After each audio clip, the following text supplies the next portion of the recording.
Amigos de Buena Nueva Testimonios, gracias por estar con nosotros una vez más en este episodio. Qué bueno que nos han seguido, hemos recibido muy buenos comentarios, otros también muy malos, pero que se agradecen. Ese hate es delicioso, lo disfrutamos, alimentamos, como dice por ahí la frase. Antes de envidiarme, supérame. No, es muy divertido leerlos, les agradecemos. Y el día de hoy tenemos otro episodio muy especial. Gracias MBS Radio por todo el apoyo a estos invitados y a este espacio. El día de hoy tenemos nada más y nada menos que a un hombre, un amigo que es más amigo por redes. Teníamos un café pendiente antes de venir a platicar, pero por angas o manchas, o como decía por ahí una maestra, por angas o mangas, angas o mangas, frases de abuela, de maestras de los 80. No se pudo dar, pero hoy vamos a tener ese cafecito sin café con una botellita de agua que ya le hemos dicho a los invitados. Si tienes fe, como un granito de mostaza, esta agua se convertirá en vino al final. Así que vamos a estar. Hoy está con nosotros mis tiliches teológicos. Bienvenido, mi querido amigo Raúl o Tilichero. Como sea, Paco, muchísimas gracias. Qué gusto estar por aquí. Muchísimas gracias por haberte dignado a ver mi presencia y poder invitarme a este espacio. Ay, qué bonito soy eso de dignado, ¿no? A veces la cuarta persona de la Trinidad, o sea, yo puedo venir a este mundo humano, humanizarme y traer también a gente como tú. No, hombre, yo me siento no solo honrado, sino atemorizado. Te voy a decir porque para la gente que no nos ve, es una persona controvertida que habla mucho acerca, obviamente, de la fe cristiana con perspectivas exageradamente diferentes a las que tiene el común. Para mí estar platicando con él es como si estuviera platicando con Abaldor de matemáticas profundas, de cosas de estas. Pues Abaldor es el mejor de las situaciones y mientras yo estoy solamente con las tablas, con la vaca Lola, ¿no? 3 por 1, 3 que cuenta la vaca Lola. O sea, no sé nada a comparación contigo, amigo, acerca de teología. Pero primero platícanos. Odio esas preguntas, pero ¿quién es Tiliches Teológicos? Claro que sí. Bueno, pues mi nombre es Raúl Méndez. Ese es el nombre que tengo. Raúl Méndez III, podría decir, porque mi padre también se llamó Raúl Méndez y mi abuelo también se llamó Raúl Méndez. Entonces, venimos de esa estirpe.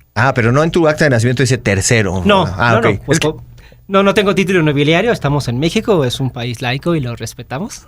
Excelente. Pero sí tengo ese nombre ya muy anclado, Raúl, como dicen el dios de los gatos en algunos videos, en algunos memes. Y bueno, pues yo soy mexicano, y muy específicamente chilango, nací en la colonia del Valle.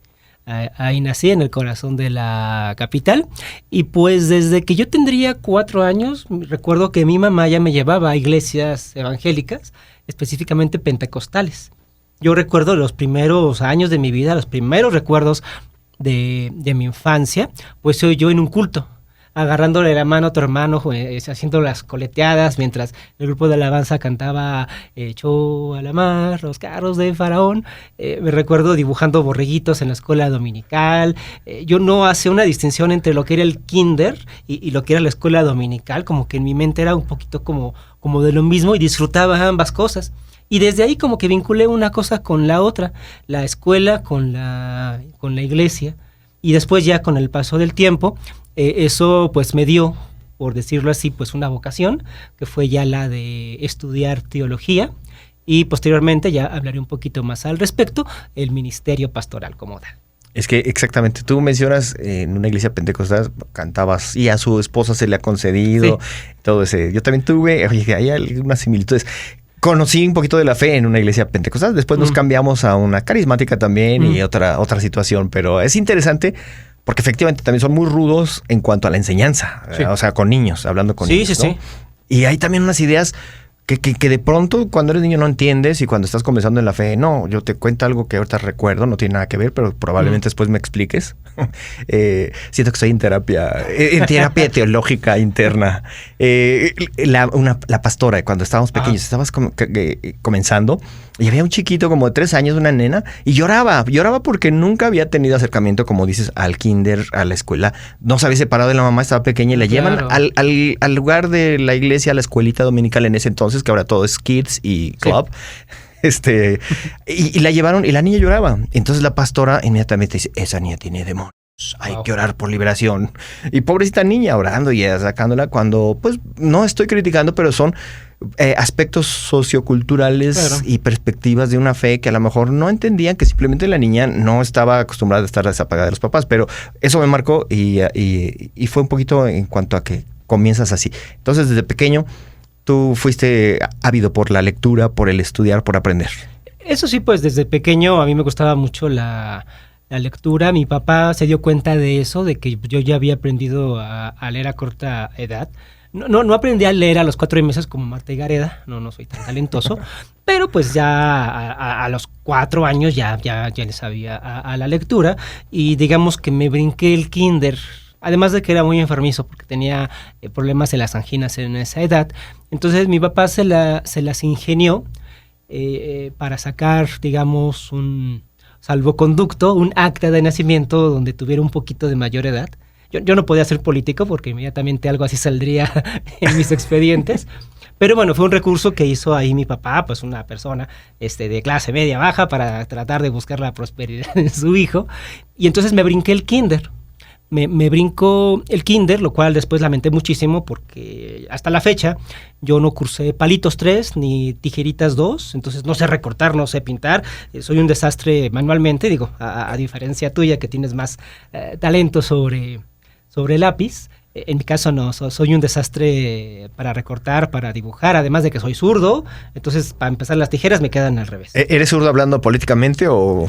Soy zurdo, digamos, sí, de postura, de convicciones sociales. Política, no sé, porque las políticas de izquierda son muy distintos a lo que es la izquierda social, pero sí de convicciones sociales y también de mano. También soy siniestro. Que totalmente eres siniestro. Muchos de tus publicaciones son siniestras y eso es lo que nos encanta. Raúl siempre es una persona que controvertida porque cada publicación tiene muchos seguidores que lo aman o lo odian. O sea, puntos medios creo que pocos son los que encuentras. Pero eso es muy interesante porque aparte de todo lo manejas con un humor que en lo particular a mí me agrada, no el pastelazo, no el ñoñazo, sino un humor como que, lo dijo en serio, lo dijo de verdad, y eso es increíble la reacción que tiene el público cuando no conoce. Poquito a poquito vamos desmenuzando eso. Esas ambigüedades, sí, después ya yo conoceré a un teólogo que también en un ratito hablamos más al respecto, que se llamó Paul Tillich, y que decía que la fe es vivir una ambigüedad. Después llegaremos a eso. Entonces sí, pues desde pequeño yo vivía un poco como en esas ambigüedades entre la escuela, entre la iglesia, entre leer la Biblia y leer cualquier otro tipo de literatura o de las cosas como tal de la escuela. Entonces, en ese sentido me empecé a formar en una fe que yo le llamaría al menos informada. O sea, yo entendía, ¿no?, lo que me enseñaban en la iglesia y entendía lo que me enseñaban en la escuela, pero además mi papá en esa época, pues él sí era bastante izquierdoso, ¿no? Él tenía sus libros de Karl Marx en su biblioteca, y yo de lo primero que leí fue la caricatura, y yo leía a Ríos. Entonces yo leía el mito guadalupano y todo lo que hacía Ríos, y pues no le entendía del todo lo que señalaba, pero algo me enteraba, algo veía. Y eso sí, yo leía muchos caricaturistas de los 90, cuando todavía me gustaba el chamuco. Digo, hay tweets que envejecen mal, hay revistas que envejecen mal, pero en los 90 el chamuco era un referente importante de protesta y de acción contestataria, 80s, 90s. Yo me forjé mucho con esa perspectiva. Entonces, en esa ambigüedad, por una parte, ¿no?, la sección conservadora de la iglesia, pero por otra parte, las perspectivas sociales más críticas. Eso que estás diciendo, para la gente que nos ve en otros países, porque estamos desde México, pero de pronto dicen que es eso del chamo. ¿O sí? ¿Qué es eso de Ríos? Ríos es un caricaturista crítico, como dice, pero él es mexicano, creo que de Morelos. Sí. De Morelos él es. Y también había una revista donde hacía mucha crítica política y social, entre mucho. Entonces, lo que estás diciendo siempre alimenta, y de los grandes moneros, como le llamamos en México. Sí, y lo que hablas es muy importante, las dos perspectivas. ¿Tú alguna vez cuando estabas pequeño, estoy recordando ahorita a un conocido también amigo, Odín Dupeirón, que él dice, yo desde pequeño me preguntaba, y yo veía, y a mí me decían, y Dios perdona, pero ¿por qué va a perdonar? ¿De qué va a perdonar si yo no hice nada? Que esos cuestionamientos que son increíbles cuando eres un niño, porque habemos los que simplemente, pues tienes que hacer las cosas porque así se cree y listo. ¿En serio? Sí. Porque viene un hombre a traerte regalos después en el árbol de Navidad y lo tienes que creer. Bueno, está bien, pero cuando yo me pregunto, ¿y cómo le hace para traer tantos regalos, no? Que yo tengo un sobrino de 8 años que te hace unos cuestionamientos que sí dices, wow, vamos mejor a ver la tele. Tú eras un niño así. Sí me hacía cuestionamientos, pero muchas veces como que o intentaba resolverlos yo o trataba de vivir con ellos. Por ejemplo, este cuestionamiento, ¿no? Entre el bien y el mal, entre Dios y el diablo. Yo me recuerdo cuando tendría unos 5 o 6 años, estaba jugando en la sala de mi casa y sin querer, y lo juro, fue sin querer, le pegué al mueble de la casa y tiré una lámpara. Y la lámpara se rompió. Entonces yo me espanté mucho porque dije, mi mamá se va a enojar. Yo no crecí en realidad con golpes. De repente, entre hermanos, bueno, pues ahí sí te tocan los golpes en los juegos. Pero de parte de mis padres, realmente no.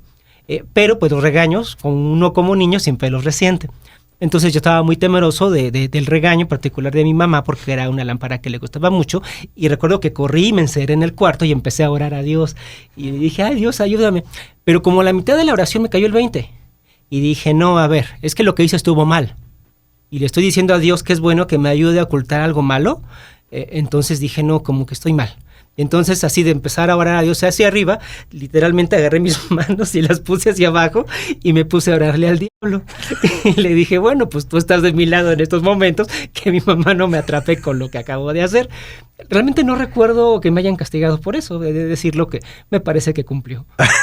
O sea, a partir de ahí entró la ambigüedad. Depende de la situación, hay a quien me tengo que acercar para que me ayude. Sí, entonces estas ideas como que del bien y del mal, yo las vi siempre como convivencia. Nunca tuve como tal ese miedo, ¿no? De, la condenación eterna. Es más, a mí como que me daba, y de pronto como que me da más miedo esa idea del cielo y de la vida eterna, porque digo, ¿y qué es eso de vivir un día y luego otro, y luego otro? ¿Hasta dónde, no? Me causaba mis primeras ansiedades existenciales. Y en cambio, pues yo decía, bueno, en el infierno pues te van a poner a trabajar, ¿no? Vas a estar haciendo algo, ¿no? Ahí con los picos o de alguna manera quizá no te aburras tanto. Tirando leña para que no se acaben las llamas, algo. Que son las caricaturas que saben con las que crecimos. Sí, todo de la imagen. Yo me acuerdo que pues yo soy de esa época de los Muppet Babies. Ajá. Entonces yo me acuerdo que en esas mocedades yo me imaginaba al diablo como la nani de los Muppet Babies, que solo se le veían los pies, evidentemente no usando las calcetas, sino como con sus patas rojas. Así yo me imaginaba al diablo, no le veía la cara, como que nada más le veía las patas de chamuco que tenía. Oye, y dices algo muy interesante, la ansiedad que da pensar en una eternidad, porque hay muchas series de superhéroes o que cuando tienen ciertos poderes. Me acuerdo de una que se llama precisamente Héroes, donde una chica, era la porrista, que ella tenía el don de no morir nunca. O sea, si se accidentaba y siempre estaba tratando de acabar porque decía, qué horrible ser eterno. También Wolverine, que tú también eres fan de todo eso. Su peor ansiedad es saberse inmortal. Entonces, el pensar de pronto en la inmortalidad, dices, sí, pero cuando te pones a reflexionar, ¿y qué vamos a estar haciendo? Alabando y cantando a Dios. Yo también digo, ¿y cuáles vamos a cantar? Siempre las de Marcos Barrientos. Qué aburridos. Y es eterna una canción aquí de él, ¿no? Ahí va a ser infinitamente más eterna. Esos cuestionamientos, entonces, son los que de pronto la gente de una fe cristiana no se detiene a pensarlos y a ver y el por qué y qué pasará. Y tan solo con qué va a pasar al morir, ¿no? O sea, ¿en qué momento fue que reflexionaste y dijiste, bueno, ¿debo de creer lo que oigo? Creo que también yo he tenido eso, no sé si sea un asunto ya como muy psicológico, muy personal, que de pronto algunas de esas cosas que dices que pues la gente las asume, las entiende, yo me pongo a pensar un poco en ellas. Y de hecho lo que saco en la página, pues son cosas que están en la conversación cotidiana de los cristianos. Solamente que digo, a ver, pero es que ya pensaste 2 veces esta idea, ya pensaste o ya leíste 2 veces lo que está diciendo este versículo. Y sacar como de esa comodidad cognitiva a las personas, creo que es de repente lo que llama bastante la atención, para bien o para mal. Entonces sí, yo desde pequeño tuve mucho ese tipo de preguntas como existenciales, ¿no? De lo de la muerte, de la vida, de Dios exactamente, cómo podía o no ser. Pero pues siempre estuvo muy influido pues esta ambigüedad que te digo, ¿no? Lo que te dicen en la iglesia, pero lo que escuchaba ya de mi papá, o también pues desde muy pequeño yo soy audiencia radial. A mí mi papá me levantaba a las 5 de la mañana y me ponía a escuchar La Tremenda Corte. Y me ponía, le gustaba mucho este comentarista Ruiz Gili, que es también que es ateo y de repente tenía programas específicamente de ateísmo. Otro que es Ernesto Lamoglia, un psicólogo. En ese entonces, perdón, que interrumpa, ¿tu papá iba a la iglesia o no iba a la iglesia? En ese entonces pero tu mami sí. Mi mamá sí. Mi papá se consideraba en ese entonces un libre pensador. Entonces tenía mucho de todas esas ideas con las que, por una parte, ahora sí que un poquito, quien conozca la biografía de San Agustín, Santa Mónica, que era la cristiana, y Patricio, el padre, que era el pagano, estaba un poquito como que en esa ambigüedad. Por una parte tenía la fe y por otra parte tenía la crítica a la fe. Lo que pasó fue que yo logré asumir ambas. Entonces nunca sentí como tal ataques a mi fe, sean de corte marxista, sean de corte del psicoanálisis, sean de corte filosófico. Yo todo eso lo asumía hasta con emoción. A ver, pues vamos a discutirlo, vamos a pensar qué podemos obtener de ello. Y conforme fui entrando ya después a la adolescencia y creciendo, pues eso se hizo todavía más palpable. Siempre me ha gustado no sentirme enclaustrado en la opinión, que yo creo que sí hay muchas personas que el día de hoy están así, agarran su balón ideológico y de ahí no los mueves, ¿no? Yo tengo claustrofobia, entonces yo no me puedo enclaustrar en una opinión, no me puedo enclaustrar en una sola perspectiva porque algo me da, me pongo ansioso, ¿no? Y digo, ¿y a poco es lo único que existe? ¿A poco esto que veo es lo único real? Me gusta irme cuestionando algunas cosas como para no estar en esa claustrofobia ideológica. Y con el tiempo, pues creo que eso fue agudizándose cada vez más. Ya cuando entras a la escuela, a la universidad, pues ya ves lo del evolucionismo, ya empiezas a ver la historia de las iglesias cristianas, que no eran tan buenas como te lo hacían pasar en las mismas iglesias, y pues reflexionas un poquito de las cosas, ¿no? Y te das cuenta de que alguien que tiene una opinión distinta no es tu enemigo. No se puede llegar a discutir, y aunque no estés de acuerdo en un punto en particular, puedes estar de acuerdo con él en otras cosas. Y esa es una de las cosas que yo creo que pienso que es uno de los, no diría errores ni fallas, pero ambigüedades de la misma iglesia cristiana en su enseñanza. Obviamente la manipulación de las masas, de las conciencias y todo, va un poquito en eso de enclaustrofobiar a las personas, hacerlos sentir que solamente dentro de este cajón llamado iglesia, sea muro, sea lo que sea, no pueden llegar a pensar otras cosas porque están equivocadas. Y muchos han crecido con eso. Solamente lo que tenemos nosotros tuvimos el llamado, nosotros somos punta de lanza y todo lo demás esta es la verdad absoluta escrita en estas 66 libros, cartas y libros, ¿no? Que se llama Biblia. Y eso limita mucho cultural, sociológicamente a las personas a no poder, porque la iglesia de alguna manera dice, nosotros vamos a llevar las buenas nuevas y vamos a tomar el liderazgo y vamos a convertir a todos. Pero si no tienes ni siquiera un mínimo nivel cultural para platicar de otros temas, de enriquecerte de otros temas, hay muchas iglesias donde aún dicen no estudien ciertas carreras porque entonces van a debilitar tu fe. Y tú me estás diciendo todo lo contrario, con lo cual yo estoy de acuerdo, que no, si la fe es fuerte, y yo creo también... la iglesia le tiene mucho miedo a la mentira y creo que es porque no han enseñado la verdad o una verdad, y que aprendan a defenderse, entender lo que me estás diciendo. Es una de las cosas que yo admiro, por eso también de tu trabajo. Creo que mi momento más pentecostal, cuando elevé al máximo mi ki pentecostal, el ki del espíritu, no fue cuando logré hablar en lenguas, que en algún momento, después de muchas dificultades, logré la glosolalia, logré hablar en lenguas. Pero creo que ese no fue mi momento más pentecostal. Mi momento más pentecostal fue cuando estaba justo al borde de entrar a lo que es la educación universitaria. Y entonces sabía pues que me iba a enfrentar a un universo hostil a mis creencias. Porque yo ya, por lo que había leído y lo que sabía, entendía que había muchos cuestionamientos. Pero entonces en ese momento recuerdo que hice una oración. En esa época pues tenía por costumbre hacer oraciones al espíritu. Al espíritu ahí sí fue, porque para preguntar, no fue como un niño al de abajo o al de arriba. No, ahí sí fue el bueno. Eso es todo. Creo. Entonces le dije, a ver, voy a hacer esto, voy a estudiar, voy a enfrentarme a quién sabe qué cosas. Lo único que yo te pido es algo. Me imaginé un buzo. De esta película como donde sale Cuba Gooding Jr., así de los buzos viejitos que tienen el cable de oxígeno. Sí. Entonces dije, yo me voy a aventar a este mar de conocimiento, a este mar de dudas, y no sé qué tanto me vaya a sumergir. Solo te pido que si en algún momento ves que me estoy ahogando, pueda yo jalar de ese cordón y me des oxígeno y me saques. Entonces yo entré sobre todo pues a la antropología, que finalmente ya fue la carrera universitaria que estudié, colgado, por decirlo así, del Espíritu Santo ante lo que me iba a enfrentar. Lo que es cierto es que nunca tuve necesidad de jalar ese cordón. Lo que encontré en esas profundidades no fue el miedo que yo esperaba, fue algo maravilloso. Y te diría algún cristiano, oye, no, es que te envolvieron las mentiras. No es que no necesitaras, es que fuiste envuelto en esas mentiras y tienes que regresar a la verdad porque los planteamientos que haces no van de acuerdo a la Biblia. ¿Has tenido eso? Y me lo han dicho. ¿Y qué respondes a eso? Que yo no dudo del Espíritu Santo. A ver, si yo dije el Espíritu Santo ven conmigo, ¿quién soy yo para decir que me abandonó? Negar que estaba conmigo, de pensar que me envolvieron esas mentiras, es negar al Espíritu Santo, es la blasfemia contra el Espíritu Santo, el pecado imperdonable.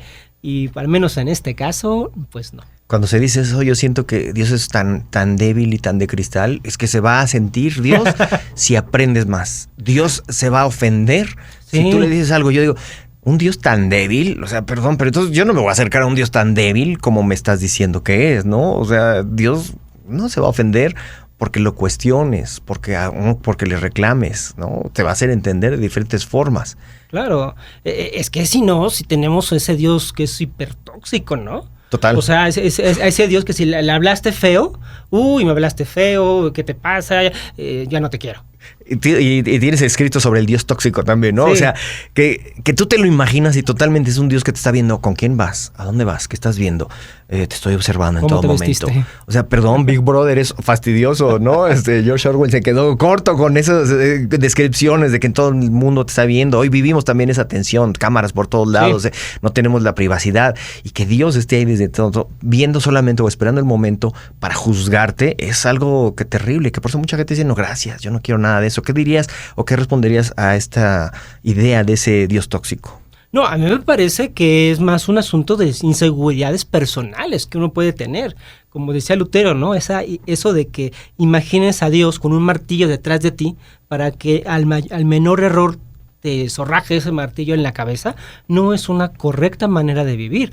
A mí me parece que pensar, por ejemplo, en ese Dios ubicuo, en ese Dios que todo lo ve, en ese Dios que siempre está al pendiente, sí es incluso bastante tóxico, pero de un parte del creyente, ¿no? Que tiene la necesidad de estar siendo contemplado, admirado en todo tiempo. O sea, ¿qué nivel de voyerismo puede ser ese? Qué narcisista, ¿no? Sí. O sea, yo estoy aquí para que me alaben y escribo para que me alaben solamente y tú naciste para alabarme.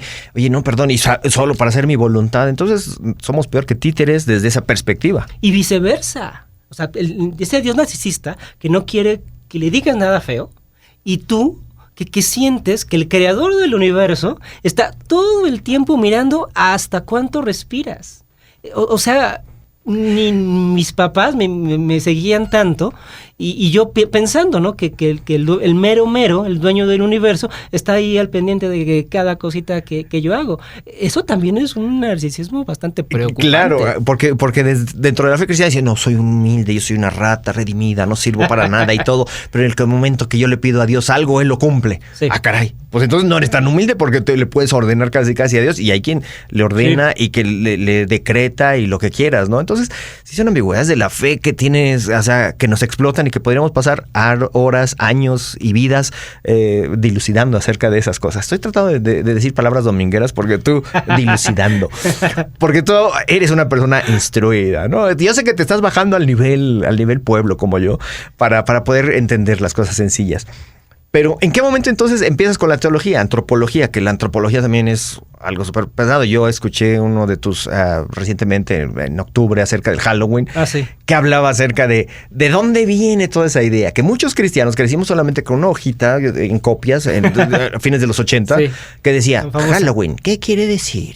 Noche de todos los santos. Oh, los druidas fueron... No teníamos ni idea. 25 renglones y eso se hizo una doctrina. Sí. Y tú veniste y con historia y todo, cambiaste un poquito la perspectiva con datos reales. Porque es que en los 80, 90 la gente solamente, lo mencionaste hace un rato, solamente lo que me dicen es lo que creo y de ahí hago mi convicción. me dijeron que el rock es malo, que invocaban a Satanás y lo pones al revés. Y eso no nada más aquí, viene desde los 70, de los años 70, y se hizo popular. Y yo mismo me declaro que alguna vez di ese estudio de rock cuando no conocía ni siquiera los grupos. Y yo digo, ¿qué tonteras? ¿Por qué ni siquiera nos dimos a la tarea de escuchar un disco? De ver la letra. Hoy veo con mi sobrino a los grupos como Kiss, etcétera, y escuchas las letras y dices, esas letras tan bobas y tan ñoñas. I was made for loving you, baby. ¡Wow! ¡Qué satánico! Nací para amarte. Sí. La de Bon Jovi. En fin, son cosas que hasta que no empiezas a estudiar, empiezas a reflexionar y empiezas a darte cuenta que de oídas hemos oído a un Dios y hemos creído equivocadamente y hemos basado nuestra vida, y al pasar de los años te puedes sentir frustrado al darte cuenta que no es que haya sido un engaño, sino un malentendido. Sí, creo que sí tiene que llegar a un punto en el que los cristianos tenemos que reconciliarnos con Dios. No en el sentido de que, pecador, ven al dulce Jesús, ¿no? Y tú eres el pecador que está peleado con Dios y en Cristo te reconcilias. Ni siquiera sé si ahí haya o no una reconciliación. Creo que hay más una sumisión, ¿no? En este acto de conversión. Pero ya en la carrera cristiana, en la vida cristiana, los cristianos sí tienen mucha necesidad de esa reconciliación con Dios. Porque las contradicciones inherentes que hay en la imagen de la figura divina y la forma en la que piensan y la forma en la que viven ya es muy grave. Y las opciones no son muchas. Si tienes un Dios totalitario, ese Dios tóxico, ese Dios que te quiere castigar a cada momento, y tú ya no crees esas cosas, pues, ¿qué te queda? Te queda rechazar de tajo a ese Dios y irte para otro lado, o reconocer que tú eres el del error y ponerte completamente bajo el yugo de ese Dios, que sería, digamos, como la opción más fundamentalista. Pero no es ni lo uno ni lo otro. Creo que hay una tercera posibilidad. Hay una tercera posibilidad cristiana en donde pues tú hablas bien, en buen plan con Dios, y le dices, a ver, ni tú me caes bien, ni yo te caigo del todo bien, pero acá estamos, ¿no? Entonces, hagamos algo. Tú sigues siendo Dios. A mí déjame ser humano. Tú sigue ahí creando tus galaxias, tus estrellas en tus perfecciones, yo no me meto, pero pues yo también tengo que vivir mi vida, yo también tengo que hacer cosas y me voy a equivocar. Y no quiero vivir con el miedo de que me equivoqué en una relación de pareja, me equivoqué en la escuela, tuve un fracaso laboral y eso se debe a que tú estás ahí metiéndome el pie. No, porque si es así, pues mejor ahí la cortamos, ¿no? No, déjame equivocarme, déjame asumir mis propios errores sin pensar que son un castigo de tu parte. Y es parte, ¿no? Como de sanar un poquito esa relación con Dios. ¿Cómo? Pues dejándolo ser y asumiendo que también me deje ser a mí. Entonces, habrá quien diga, no, eso es un punto humanista, donde tú eres el centro y estás haciendo a Dios no el primero en tu vida, sino al contrario. Y tú estás diciendo lo que decides, pero también mucho de lo que la fe cristiana maneja es el no ser responsable de mis actos. Sí. Si me va bien o me va mal, tú mencionaste algo laboral, algo amoroso, una decisión de estar con pareja y me fue mal, fue por culpa de Dios. Es que Dios me dijo, o Dios no hizo, o Dios no me respondió, y no asumimos ese compromiso, y esa pues es tu culpa. Tú decidiste caminar por este camino.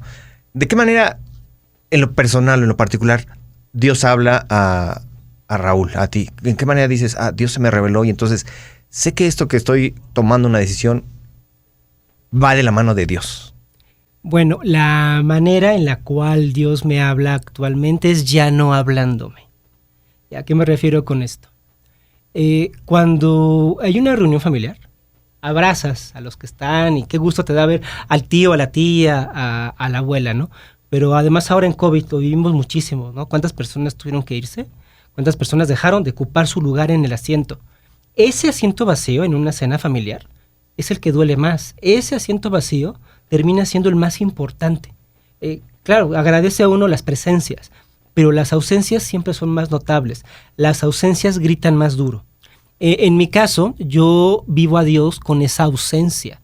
Decía un teólogo que admiro mucho, Rubem Alves, brasileño, que él se imaginaba a Dios como un pescador que tiraba su red al mar y pescaba recuerdos. Entonces, en ese sentido, para mí Dios es todo eso que hablábamos al inicio, ¿no? Todas esas imágenes, todas esas ideas de la infancia, que llegando a un momento ya de mi vida, pues comprendí su origen, si tú quieres, cultural, histórico, psicológico del todo, y llegar a la conclusión efectivamente, ¿no? De que Dios como esa entidad ontológica, Dios como ese ser que sostiene al mundo, como ese gran hombre allá arriba, pues no existe como tal. Ese Dios en el que uno creía, ese Dios que encuentras en la Biblia, no tiene una realidad objetiva en el mundo. Los ateos pueden vivir tan felizmente, pues porque no hay Dios en ese sentido. Sin embargo, ahí es donde viene esa ambigüedad de la que hablábamos y que encontré yo en la teología de Paul Tillich. Vivir en un mundo sin Dios, porque todos los datos sensibles, científicos, racionales te apuntan a que no existe ese Dios. Vivir en un mundo sin Dios, pero como si Dios existiese. Y entonces Dios se vuelve ese recuerdo, se vuelve esa ausencia. Es que, claro, es que Dios tendría que estar aquí. Es que si este mundo está tan bonito y la mano tiene 5 dedos tan ergonómicamente hechos, tiene que haber un diseñador. La cosa es que ese diseñador no está. Dios es lo más, en ese sentido, sería lo más lógico que pudiera existir. Es lógico que alguien nos cuide, es lógico que alguien haya creado esto, es lógico que haya un causante y un creador de todo. La cuestión es que no está ahí. Se hablaba en una metáfora de lo que estoy hablando de un jardinero, que ves un jardín maravilloso y que dices, este jardín también cuidado debe tener un jardinero que lo está atendiendo, pero esperas un día, 2 días, 1 año, 3 años y el jardinero nunca llega. Yo entiendo a Dios como ese jardinero ausente y por eso es más perdurable y potente su ausencia que su presencia. Uh-huh. Entonces, cuando yo hago las cosas, las hago por mí mismo. Las hago sabiéndome en soledad, porque pues estoy radicalmente con mi existencia y mis circunstancias, diría Ortega y Gasset, en ese naufragio del que mismo Ortega hablaba, pero tengo ese recuerdo de algún lugar, de algún mundo extraño, nuevo y extraño, donde habita un Dios que todo lo ve, un Dios que te cuida. Y entonces confronto esta realidad absurda y vacía en la que vivo con ese otro lugar de esperanza. Y en medio de esa ambigüedad es como pues a uno va ahí navegando por la vida. Se me hace muy bonita la forma en la que lo estás describiendo, porque efectivamente la ausencia hace el deseo de poder estar con eso que estuvo. Sí. Con eso hablo como algo no creado, como Dios. Y recuerdo también una metáfora cuando, bien dices, falla alguien, muere alguien de nuestra familia y muchas veces dices, no, ya se murió, ya no está y Diosito tiene un ángel. No, a mí no me gusta esa idea, llórale, extrañalo. Claro. Habla con esa persona. Yo, en mi caso, cuando murió mi mamá, yo sé que estás loco, si no te escuchas, no me importa, pero para mí me siento satisfecho de ir caminando y decir, mira, mamá, aquí veníamos a comer, etcétera. Esa ausencia hace que sientas viva a esa presencia. Y la clásica frase, las personas no mueren mientras estén en nuestro recuerdo. Y eso también te va a hacer que vayas a buscar fotos, a que siga viva esa persona. Para eso también, creo yo, dentro de la perspectiva que estás diciendo, me imagino, eso me hace buscar a Dios, buscar qué hizo Dios. Exacto. ¿Qué hizo? Voy a los evangelios, voy a esto, y empiezo a estudiar, y empiezo a sacar mis historias, lo que quieras, pero tengo presente esa ausencia. Me gustó mucho esto. Es que cuando surgió ese canto, ¿no?, de Dios ha muerto, de parte de Federico Nietzsche, a finales del 19, en el libro que escribí junto con mi amigo Samuel Lagunas, Dios Nueva Temporada, iniciamos precisamente con Nietzsche. Iniciamos la historia, que es un libro que habla de películas y de series y cómo se vinculan con la teología, pues hablamos en el primer capítulo, digamos, nuestro libro presenta en su primera escena al protagonista muriendo. En este caso, Dios, cuando Nietzsche dice Dios ha muerto. Y tenemos que aceptarlo, tenemos que reconocerlo. Si hacemos imágenes de que no, pero es que Nietzsche estaba loco y hablaba con caballos, no, pero es que eso no es cierto, no te vas a dar el tiempo de lo que comentas, Paco, de hacer ese duelo virtuoso que te ayuda a sanar y a seguir adelante y honrando más a esa persona. Porque justamente cuando lloras, haces el duelo por la persona ausente, entiendes que puedes usar tu vida para honrar también su memoria, para honrar las lecciones que te dio. Entonces yo me asumo completamente, digamos, que en ese mundo del Dios post-mortem, en donde lo que tenemos, o lo que tengo al menos yo personalmente, es ese recuerdo de Dios, pero que sí me hace constantemente ir a revisar ese álbum, ¿no? Y entonces ahí veo los evangelios y me hace constantemente ir a buscar esas canciones que escuchábamos, ¿no? Y abro los salmos y me hace añorar esas lecciones que me decía y me pongo a leer la Torá. Entonces ha sido una manera de relacionarme con Dios a través de la ausencia, un proceso de luto respecto de la muerte de Dios, que es lo que ha mantenido, paradójica o ambiguamente, viva mi fe. Porque también yo digo, eso de tener al Dios ahí, como te dices, que siempre te ve, que siempre está ahí, pues ya termina por aburrir, ¿no? Hasta la belleza cansa, decía José José. Amén. Entonces, no, a ver, es que a veces de lejos se contempla mejor. Y en el caso de Dios, pues lo tengo como esa herida permanente. Cuando tengo una relación con alguien y tengo a alguien que quiero mucho y cerca, ni lo sientes, o sea, a veces ni valoras la relación por la proximidad, por la cercanía. Extrañamos más cuando te vas de viaje. Claro. ¿Y dónde estás? Sí. Cuando estás conmigo ya me fastidias de que dónde estés, por favor, dame 5 minutos. Te vas 20 minutos y te estás extrañando. Sí, y te das cuenta, ¿no? En el armario no encuentro la corbata. No eso es de Timbiriche, claro, totalmente, filosofía. Tú mencionabas hace ratito a un escritor, Rubén Alves. Y yo tengo también otro escritor, Rubén Blades, que él tiene Pedro Navaja en su bella poesía. Pedro Navaja, ¿sí? La refiero hacia ti porque tú eres una persona que es como una navajita. Dicen por ahí, una navaja de palo, cuchillito de palo. Porque en tus escritos y todo, la gente hace que, no, pero ese tipo, y es hereje, sí. Es acerejé y ketchup y lo que quieras. Pero cuando tú escribes, ¿por qué escribes lo que escribes? Yo escribo como una forma de dejar testimonio de algún momento en el que estoy siendo. Es decir, a ver, tengo esta idea, tengo este pensamiento ahorita, si me lo quedo así nada más, pues queda vacuo, ¿no? Queda en el olvido. Pero si lo dejo registrado en algún punto, quizá en el futuro pueda regresar y reírme quizá de mí mismo, de lo que creía o de lo que pensaba en ese momento, que se podría hacer con un diario personal, ¿no? Tener un diario personal. Pero ahora las redes sociales pues ofrecen la posibilidad de la difusión. Entonces, si ese pensamiento, que es parcial, muy anecdótico, sirve a alguien, le ayuda a alguien para algo, lo que sea, pues que lo tome. Lo pongo a su disposición.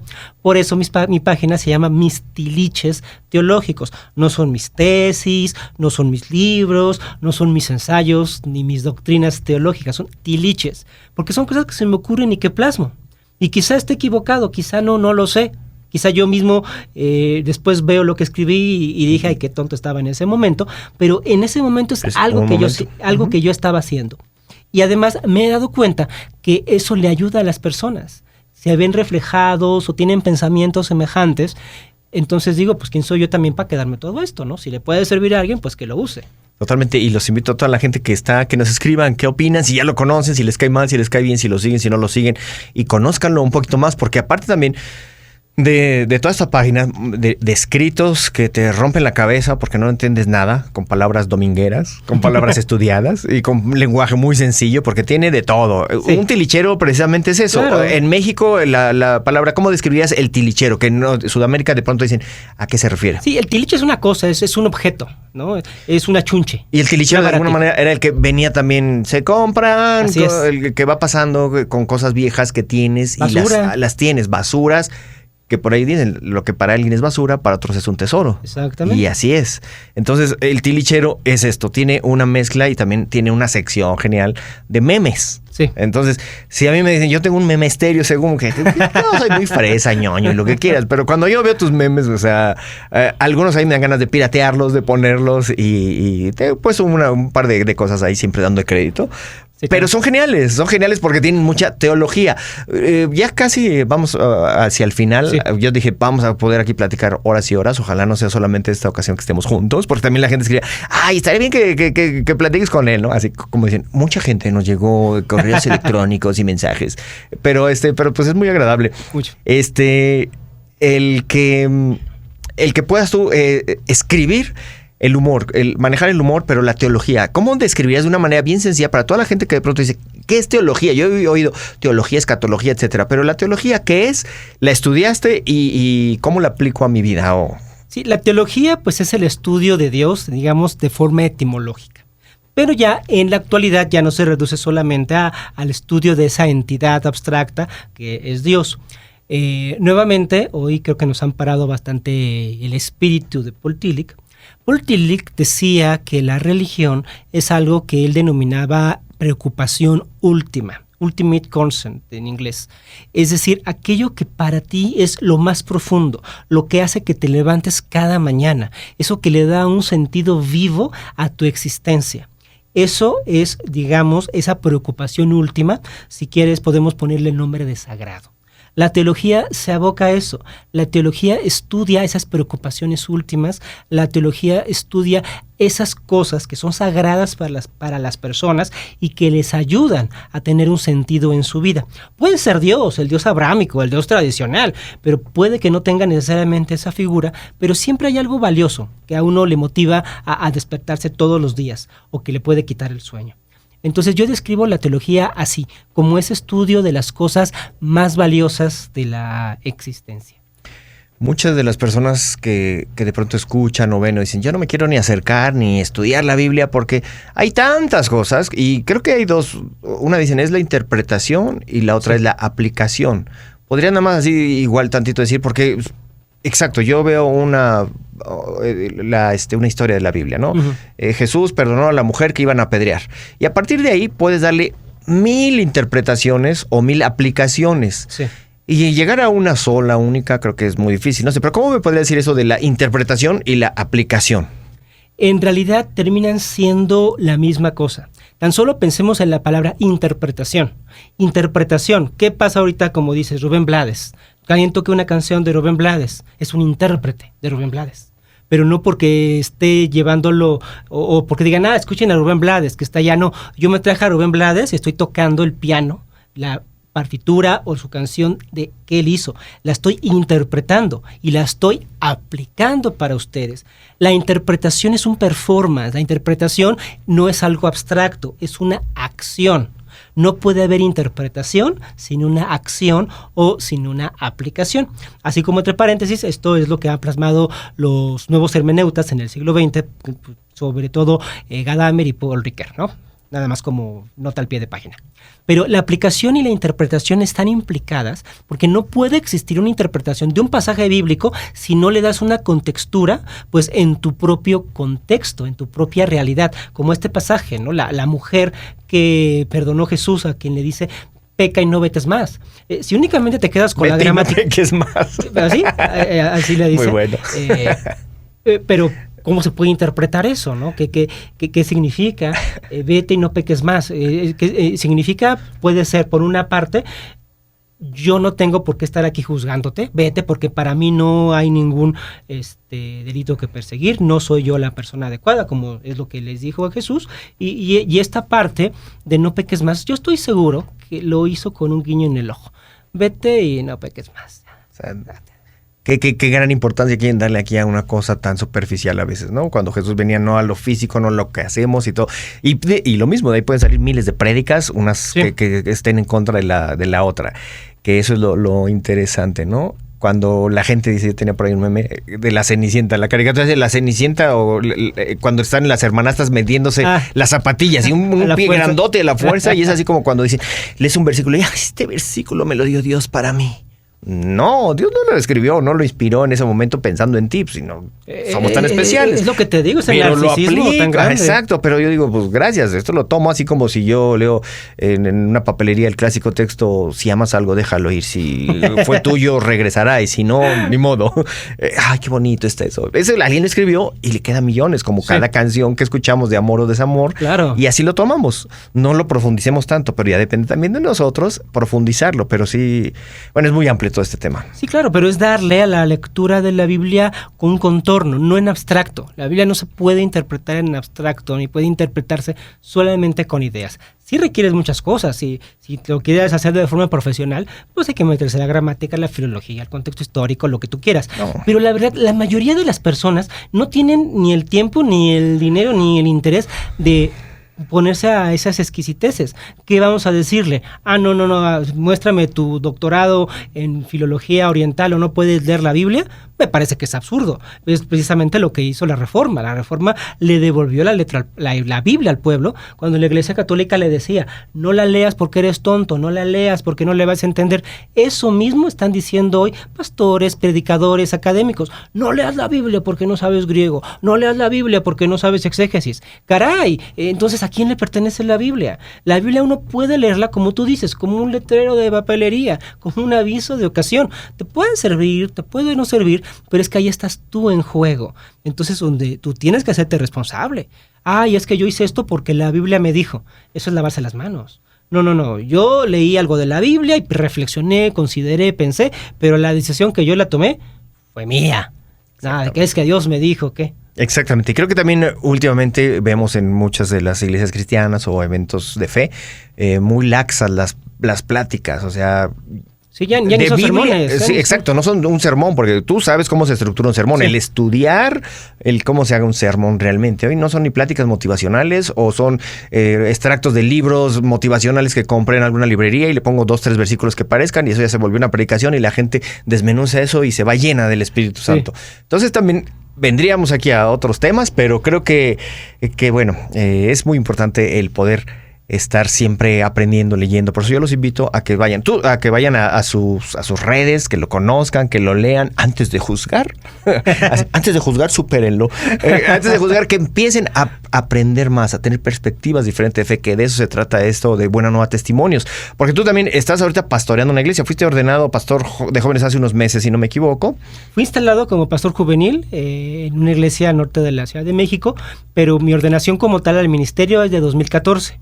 O sea, digamos, a partir de 2014 tengo ya las credenciales ministeriales. Que no es nada fácil para eso. No es como que, ahorita se me ocurrió hacer una iglesia. Como también es permitido y no estamos diciendo que no sea válido. Pero ¿dentro de qué denominación tienes una denominación? Presbiteriano, que es, mis respetos, la iglesia de Gante aquí en Ciudad de México. Sí. Si ustedes vienen alguna vez a la Ciudad de México, es una obra arquitectónica. Y alguna vez me invitaron a predicar ahí. Pero bueno, imagínate yo ahí en esa iglesia que es de corte... de respeto, de Gante 5. No, esa es metodista. La presbiteriana está un poquito enfrente. Está de enfrente por donde está Valderas. Ya. En el centro de la República. Pero son iglesias históricas. Sí, históricas en el país. Entonces, pues sí requieren cierto grado de institucionalidad. Lo cual creo que también ofrece hasta cierto punto una certeza para las personas que van a las iglesias, ¿no? Saber que ahí hay personas pues que sí están siendo al menos... observadas, auditadas, que no es con cualquier persona que se pare y puede decir lo que se le dé la gana. Que eso es algo que puede ser criticable para ti. Pues es escribir porque ha de ser un rebelde, no tiene nada, pero no, toda la estructura que tiene y todo las credenciales, podemos decirlo, es avalan que es una persona bien de abolengo cristiano. yo puedo asegurar, y sí, puedo asegurar que mis autoridades eclesiásticas siguen mi página. Total. Sí, claro. Afortunadamente nunca he tenido una bronca al respecto, nunca he tenido un problema de cosas que publique, luego la gente se sorprende. Digo, también no sé qué referentes de iglesia tengan, pero en mi caso, con todo y todo lo que publico, rápido una anécdota, en 2021 hice un ejercicio literario precisamente como prefigurando el Halloween, y entonces hice un poco como poemas satánicos, ¿no? Pero en plan literario, ¿no? Pues en plan de jugar con la voz, jugar con la palabra, teología, teólogos, el verbo, la palabra sagrada. Entonces yo juego con las palabras. Y puse cuestiones satánicas en poesía. En poesía alguien se las tomó muy literal y me funaron. Y un teólogo, joven teólogo mexicano, se convierte en satanismo. Bueno, la persona que empezó con ese asunto llamó por teléfono a la casa de estudios donde doy clases, que es la Comunidad Teológica de México, habló con el rector y le pidió que me dejara de dar espacios académicos por lo que estaba publicando. Y entonces mi buen amigo Moisés se comunica conmigo y me dice, oye, pues es que nos habló esta persona y nos dijo que no te dejemos dar clases. Y yo, perdón, es algo de redes sociales que se salió de control. Y, sí, ya lo escuchamos, pero no le hicimos caso. Claro, sí, exactamente. Eso es. Y lo mismo, repito, una persona estudiada conoce el tema, conoce la sociología cristiana y la puedes llevar de la mano del humor. Sí. Del entender que somos algo tan sencillo que no te tomes tan en serio la teología, la religión y todo. Disfrútala, la vida es para disfrutar, para aprender, para caerse, para después decir, bueno, pensaba de una forma diferente y todo, ¿no? Y no enclaustrarnos, no encerrarnos en esta situación solamente lo que me dijeron que debo de creer, sino cuestionarnos siempre todo, ¿no? ¿Cuál sería, solamente ya para despedirnos, 2 artículos tuyos que digas, busquen este artículo mío? Tienes libros, ya no platicamos más de libros, das clases en universidad. Sí. ¿Qué más haces? ¿Sales de conferencista en canales de televisión? ¿Te dan espacios? Y soy investigador social, también en una agencia privada, y también hago investigación, que es lo que lleva la mayor parte de mi tiempo. Pues les invitaría a que buscaran ya sea en Facebook o en Instagram o en TikTok mis tiliches teológicos. La verdad que es difícil porque precisamente como soy tilichero, pues tengo como que de todo, pero me parece que sí pudieran buscar la publicación que está anclada, ¿no? Que precisamente habla hasta de la etimología de la palabra tiliches y un poco lo que es el sentido de la página, porque es sintetiza mucho de lo que hemos estado conversando aquí al respecto. Y también les invitaría a que buscaran un sermón que tengo en YouTube, que me han comentado, es el que ha tenido como más reacciones, ha generado más conversación, que se llama Cristo no me salva. Así se llama este sermón. Perfecto. No es bite del título, sé que suena muy intenso, pero no, escúchenlo y verán el sentido que tiene la predicación que les recomiendo. Eso es. Este hombre es Mis Tiliches Teológicos. Búsquenlo y gracias, amigo, por estar aquí en Sudamérica. Un también. Placer. A lo mejor no te conocen tanto, pero te van a conocer más, te siguen. Yo sé que tienen seguidores de todos lados, pero aquí estamos. Gracias. Buena Nueva Testimonios. Hoy estuvimos en otro episodio. Gracias a MBC Radio por este apoyo, por dejarnos escuchar diferentes voces y perspectivas de fe. Gracias a los chicos que están aquí en cabina, Claudia, Pipe, Alexis, Sabrina. Gracias por todos. Bueno, me despido. Soy Paco Palafox y hasta la próxima. Aquí nos vemos. Déjanos tu comentario.